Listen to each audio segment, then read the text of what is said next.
જોઈ રહ્યા છો ગુજરાતની એક એવી ચેનલ કે જે તમારા શહેરના પળે પળના સમાચારો તમારા સુધી પહોંચાડે છે. સ્વાગત છે આપનું A1 અભિક્રાઇમ ન્યૂઝમાં. હું છું એન્કર અર્પિતા પટેલ.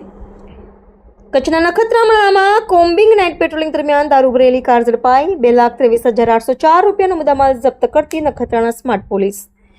પશ્ચિમ કચ્છ ભુજ જિલ્લાના નખત્રાણા પોલીસ સ્ટેશનના સર્વેલન્સ સ્ટાફના કર્મચારીઓ જ્યારે ટાઉન વિસ્તારમાં કોમ્બિંગ નાઇટ પેટ્રોલિંગમાં હતા તે દરમિયાન એએસઆઈ વિરેન્દ્રસિંહ જાડેજાને ખાનગી રાહે સચોટ અને ભરોસાપાત્ર બાતમી મળી હતી. બાતમી મુજબ નખત્રાણા ટાઉન વિસ્તારમાં આવેલી પારસનગર સોસાયટીના એક ખુલ્લા પ્લોટમાં સફેદ કલરની કારમાં વિદેશી દારૂનો જથ્થો ભરેલો પડ્યો હતો. મળેલી બાતમીના આધારે પોલીસે તાત્કાલિક તે સ્થળે જઈને તપાસ કરતા ખુલ્લા પ્લોટમાંથી એક સફેદ કલરની Hyundai Accent four wheeler car મળી આવી હતી.